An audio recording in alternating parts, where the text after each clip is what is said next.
Welcome to Midnight Shadows, where tonight's tale blurs the lines between reality and a nightmare that refuses to end. Picture this: a tranquil small town suddenly engulfed in an eerie rainstorm, not of water, but of strange gelatinous blobs that cling to everything they touch. As the residents of Oakville, Washington, looked on in disbelief, chaos unfolded in those who encountered these bizarre formations, including Officer David Lacey, fell gravely ill with flu-like symptoms that lingered for weeks.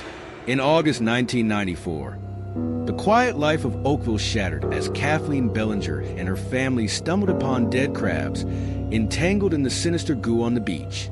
What was this mysterious substance? A freak of nature, or something far more sinister lurking just beneath the surface? Join us as we delve into the chilling events surrounding this haunting phenomenon, and prepare yourself for the unimaginable truths that lie ahead. We both looked at each other and said, "You know, geez, this isn't right. I mean, I got sick, my wife got sick, my daughter. Everybody who lived here got sick. There was a significant amount of military aircraft flying over the home prior to this happening. This isn't right. This isn't normal."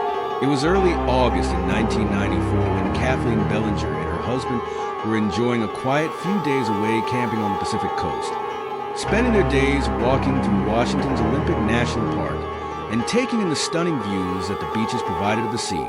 One evening, though, they were relaxing in their tent after a long day of hiking when they heard low rumbles coming from out at sea. Just one or two at first, but then another and another, followed by what sounded like water falling. They walked out of their tent and looked over the now darkened sky above the ocean. There, in the distance, they could just about make out that there was something in the sky.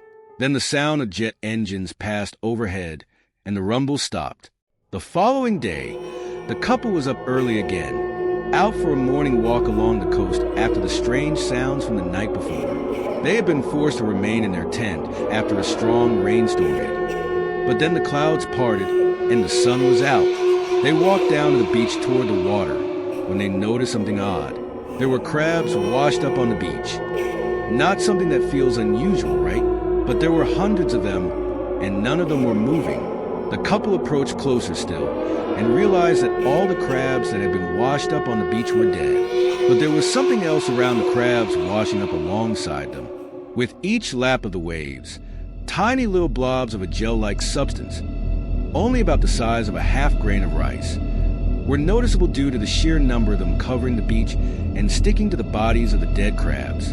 The Bellingers didn't realize it at the time, but they had just become one of the first witnesses to a mystery that people would still be struggling to explain 30 years later. Welcome to the Tape Library. I'm really excited to delve into this one tonight. It's something a little different, but I'm sure you all, just like me, enjoy getting into a good unsolved mystery. And this one has it all.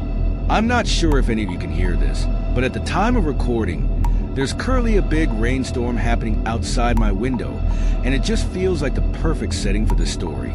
This video is once again sponsored by our good friends at Manta Sleep, but I'll talk about them a little later. For now, grab yourself a hot drink. Unless it's boiling hot where you are, then I recommend a stiff drink. Dim the lights and get comfortable. It's time to talk about the strange incident of the Oakville blobs. Oakville is a small town just 40 miles from the coast in Washington State, in the United States of America, running along Route 12 and surrounded on all sides by deep forest. It is quite a secluded area of the country. The population back in 1994 was less than 600 residents, so if something strange were to happen in this place, word would spread quickly. If there is one thing Washington is known for, even on my side of the Atlantic, it's rain. The area has, on average, just under 150 days of rain every single year. So when a storm rolled into town in the early hours of August 7, 1994, no one would have thought anything of it. It was around 3 a.m. when the clouds opened up and started hammering down on Oakville. Police officer David Lacey was out on patrol at that time, driving down the highway with a civilian friend of his who was along for the ride. It had been a quiet night, as so many nights in Oakville were. The rain hit, and he noticed that his wipers were having a hard time clearing his view. His entire windscreen was quickly covered in moisture, and he was struggling to see where he was going. Weirder still, it wasn't just that the wipers couldn't keep up with the level of rain, but it seemed to be smearing a strange paste-like substance across his window. Realizing quickly that he would need to pull over, he was relieved to see the lights of a petrol station and quickly pulled in, driving undercover from the powerful rainfall. He stepped out of the car and instantly stopped in his tracks.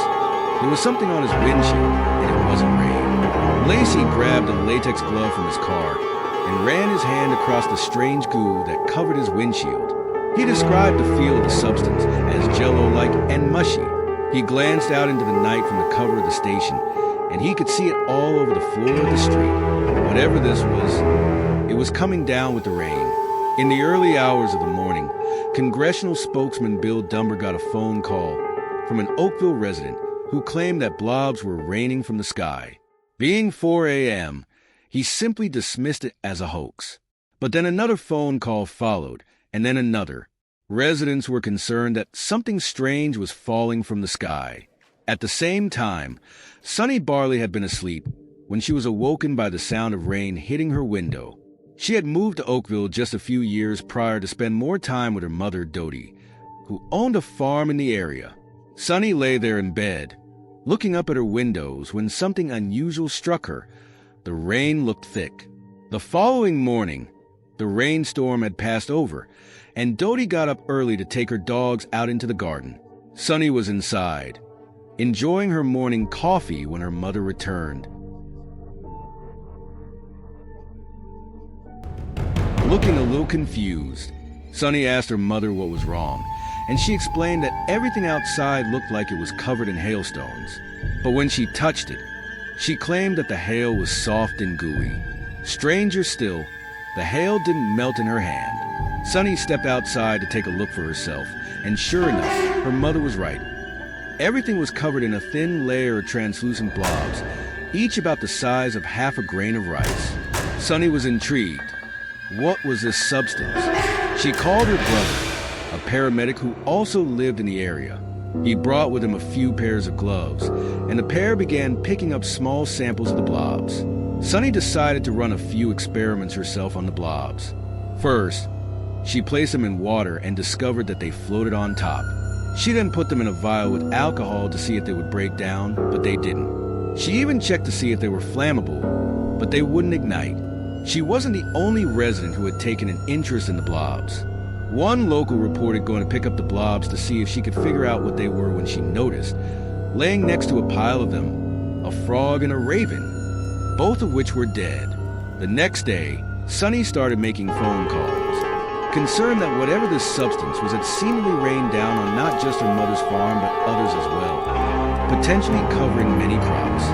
She initially contacted the Department of Agriculture, but they, along with many of the other organizations she called, didn't seem to be super concerned by the strange incident. Bill Dumber was continuing to get calls himself from concerned citizens, while he vowed to get to the bottom of what had happened. The fact that no one seemingly had been harmed by the goo made it not really feel like a big priority. However, as these phone calls were being made, Officer David Lacey, the policeman who had been caught out driving when the blobs had fallen, was currently staggering into the local hospital, sweating, disoriented, and pale. He was immediately admitted to the hospital, and he wouldn't be the only one. Before we continue with our story, I just want to take a moment to thank our sponsor, Man to Sleep. Longtime listeners of the tape library will know these guys have been kindly supporting the channel for a few months now, and I'm really pleased they are. I've mentioned previously that I'm really picky about featuring any sponsors on the channel, but I genuinely love these masks. Man to Sleep creates high-quality sleep masks in a variety of styles. Everything from weighted masks to super soft silk ones, and even masks with built-in razor-thin Bluetooth speakers. I've always struggled with sleep masks, but these are so comfortable and allow me to sleep in pretty much any position. As someone who used to suffer from insomnia fairly frequently, I know how important sleep is. So if you think these masks could be helpful to you, then you can find a link to their website in the description. If you use the code TAPE, you'll get 10% off your order. Thank you once again to Man to Sleep. And now let's head back to Oakville. Later on the 8th of August, Sunny returned to her mother's farm. She entered the farmhouse and discovered something unusual. Her mother wasn't there. She began searching the house and eventually found Dodie lying on the floor in the bathroom. She had been vomiting but was barely conscious, pale, and covered in sweat. Sunny immediately called 911, but just before they left for the hospital, she suddenly made a connection.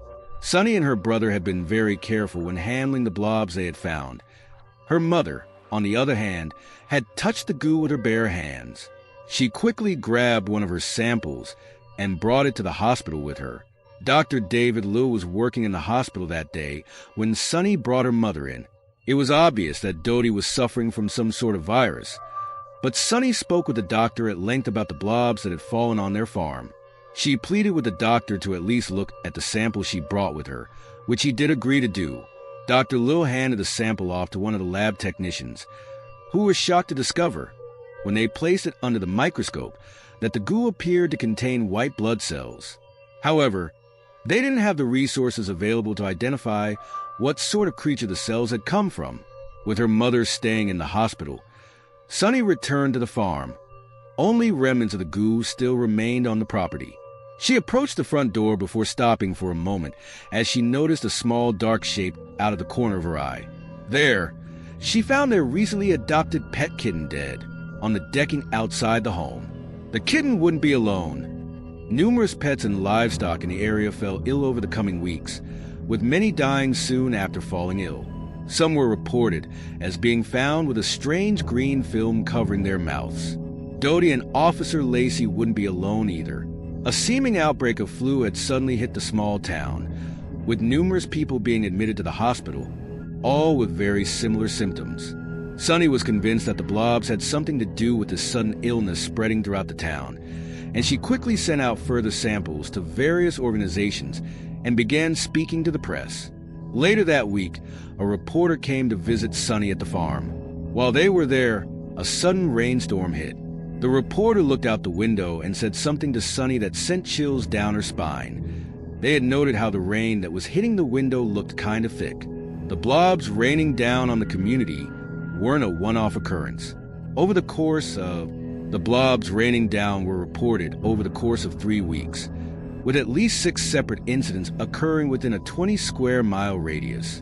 Each time it happened, there was a sudden spike in sick and dead animals being found, and more people were being admitted to the hospital with this mysterious flu. But this wasn't any normal flu. As one resident noted, people weren't sick for days or a week. They were ill for multiple weeks and in some cases, even months. After 4 days, Dodie and Officer Lacey were sent home from the hospital, both apparently suffering from some sort of virus that the hospital couldn't identify. However, they were confident that with some medication and bed rest, they would be okay. Interestingly, the majority of Dodie's symptoms were actually blamed on a severe inner ear infection, which was also a diagnosis given to a number of other hospitalized individuals during that time. Meanwhile, the results of the various tests being run on her samples started coming back to Sunny. Confusingly, the results seemed to contradict one another. The Department of Ecology concluded that they believed it was some sort of biological waste, but they couldn't say for certain what it was. The Washington Health Department, on the other hand, determined that the cells in the blobs did not contain a nucleus and did not believe any white blood cells were present. However, they did find 2 types of bacteria within the goo, both of which are apparently found in the digestive tracts of humans and most mammals. From one source Sunny read, the bacteria in question is apparently also used to treat various plant diseases, seemingly designed to kill off unwanted viruses. The man who studied the blobs at the health department was a microbiologist named Mike McDowell, a man who became much like Sunny, obsessed with trying to find out what had taken place in Oakville.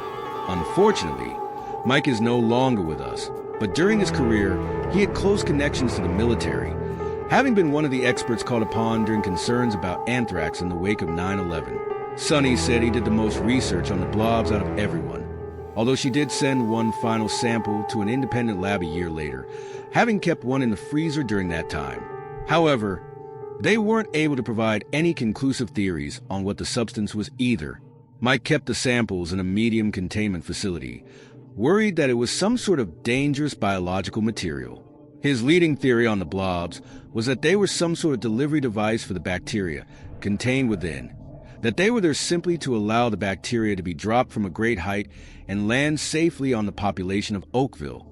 Mike's theory suggested that whatever the blobs were, they were not a natural occurrence. Someone had created them, someone with a specific purpose for making them rain down on Oakville. However, this wasn't the official theory that was now quickly spreading like wildfire through the press. The commonly suggested theory at the time, and even in some areas today, is that what rained down on Oakville were the remains of jellyfish. Those rumbles that were heard by Kathleen at the start of the story were apparently the sounds of the Air Force running practice bombing sessions in the sea, something that had been taking place in the area for some time. The theory was that the bombing had blown a school of jellyfish to pieces. These remains were then sent up into the air and ultimately came falling down in the rainfall that night. As a theory, it feels totally possible. Stories of strange objects and animals falling from the sky have been reported all over the world and are phenomena that we can explain. But the fact that this apparently happened 6 times over the course of multiple weeks raises questions, as does the fact that none of the scientists who examined the blobs could provide a definitive answer about their origins. People in Oakville were left grappling with fear and confusion, wondering what had truly rained down upon them. The atmosphere in the small town shifted, with a growing sense of paranoia and concern about the implications of this strange event. Families began to keep their children indoors, and rumors swirled about the potential dangers lurking just outside their doors. The air was thick with unease, as the community braced for whatever was to come next. A thick layer of a gelatinous substance that was later identified as a natural phenomenon linked to the digestive processes of a large number of fish. This incident, while alarming at first, was quickly resolved once scientists determined it was nothing harmful. However, the Oakville incident remained shrouded in mystery and suspicion. Samples identified them as simply the remains of jellyfish, but the well-documented increase in military activity in the area raised eyebrows. In the weeks leading up to the rainfall, Dodie and Sonny had noticed a drastic uptick in military aircraft flying over Oakville. Dodie even filmed helicopters passing overhead on several occasions, commenting that they looked like the fabled black helicopters of conspiracy theory lore. In 1997, Unsolved Mysteries aired an episode on the Oakville incident, but it failed to uncover any new information. It was around this time that Sonny had a strange encounter. Now working in a diner in town, she had 3 men walk in that she didn't recognize. From the moment they entered, she felt something was off about them. As she filled their coffee cups, one of the men looked up and asked outright, "Is this the town where the blobs fell?" Sonny confirmed it, and the man continued to question her in a manner that made her uncomfortable. He inquired specifically about her and her family's experiences during the time of the military aircraft sightings. As she served them, she couldn't shake the feeling that they were probing her for information. When the men finally left, Sonny rushed to the window to catch their license plate as they drove away. It seemed she wasn't the only one disturbed by their presence. Another customer in the diner approached her, having overheard the conversation. "I don't know who those men were," the customer said, "but something about them made the hair on the back of my neck stand up." Sonny managed to get someone at the local police station to run the license plates, discovering they were registered to Fort Hood, a military post in Texas. The strange, seemingly military men questioning her, combined with the increase in military aircraft leading up to the incident and Mike McDowell's theory about the blobs being a delivery device for bacteria, cemented a theory in Sonny's mind, one echoed by many others in recent years, that the Oakville incident was some kind of military experiment. Was this an attempt to test a delivery device for some biological weapon on an unsuspecting population? Or perhaps to study the effects of the bacteria when distributed in such a manner? The Air Force denied any involvement, claiming they had nothing to do with the Oakville incident. However, similar experiments had taken place in the past, such as Operation Sea Spray, where the military released what they believed to be a harmless bacteria into the Bay of San Francisco to observe how it would spread through the population. Following that incident, numerous people fell ill, with one person even dying, although it has never been officially proven that the military's tests caused those illnesses. This should not have been happening in the 1990s, especially since, in 1969, then-President Richard Nixon had renounced the use of chemical and biological weapons. If a test had indeed occurred in Oakville, it would have been a violation of international treaties. But if that were the case, why would the military choose such a conspicuous delivery device as goo falling from the sky? Others point out that there have been similar reports of blobs falling from the sky in different parts of the country and the world. Yet, since these instances did not lead to widespread illness, they were largely forgotten and not studied as thoroughly as the Oakville incident. In contrast, natural explanations have been discovered in other instances where similar blobs have been found. For example, in Somerset in 2013, a bird sanctuary was discovered overnight to be covered in a thick, gelatinous substance, which scientists later identified as a byproduct of the digestive processes of a large number of fish. While alarming initially, it was quickly resolved and deemed harmless. The stark differences in response and outcomes between these incidents only deepened the mystery surrounding Oakville. As the town continued to grapple with the aftermath of the blobs, questions lingered in the air, hanging heavy like a fog. What really happened in Oakville? What was the true nature of the blobs? And what role, if any, did the military play in this bizarre phenomenon? Sunny felt a sense of urgency to uncover the truth, driven not just by her own curiosity, but also by a deep-seated need to protect her community from whatever dark secrets might lurk beneath the surface. Little did she know, the quest for answers would lead her down a rabbit hole of conspiracy, cover-ups, and revelations that would forever change her understanding of the world around her. And ghostly encounters. The Oakville incident stands out not just for its bizarre nature, but for the many unanswered questions that linger in the air, like the blobs themselves, enigmatic and persistent. As for the various theories surrounding the blobs, it's fascinating to see how the narrative has evolved over time. Initially, there was speculation about everything from star jelly to the more mundane explanation of airplane toilet waste. However, as investigations unfolded, many of these theories fell short. The airplane waste theory, for instance, was rigorously investigated, but it was dismissed due to the bluish color that such waste typically exhibits, which starkly contrasts with the translucent quality of the blobs. Mike McDowell's experience only adds to the intrigue. After decades of diligent work in the lab, he suddenly found himself in a panic when his samples went missing. The fact that his supervisor advised him to drop the matter and that men in black suits had taken the samples without explanation raises red flags. Why would such a seemingly benign incident warrant such secrecy? The revelation from the receptionist about the men in black only deepens the conspiracy angle. These figures, often associated with government cover-ups and secrecy, painted a picture of a scenario that felt more like a scene from a thriller than a scientific investigation. Who were they? What were they looking for? And what did they believe was so dangerous about the blobs? Adding to the confusion, Sunny's samples, despite being meticulously cataloged, have mysteriously vanished. The Washington State Department of Health's lack of records, coupled with the disappearance of most personnel involved, suggests a deliberate effort to erase evidence of the incident. It's as if the Oakville blobs were destined to fade into obscurity, buried beneath layers of secrecy and confusion. Sunny's ongoing quest for answers is admirable and highlights a deep-rooted need for closure in her community. The persistence of oral histories and newspaper clippings serves as a testament to the enduring impact of the Oakville incident. While the scientific community may have moved on, the people of Oakville are still grappling with the implications of that strange rain. As we wrap up this exploration of the Oakville blobs, I invite you, dear listeners and viewers, to share your thoughts. Do you have a theory about what the blobs were? Have you encountered similar phenomena in your area? Your insights could shed light on a mystery that has lingered for too long. Feel free to drop a comment if you're watching on YouTube or reach out via email if you're tuning into the podcast.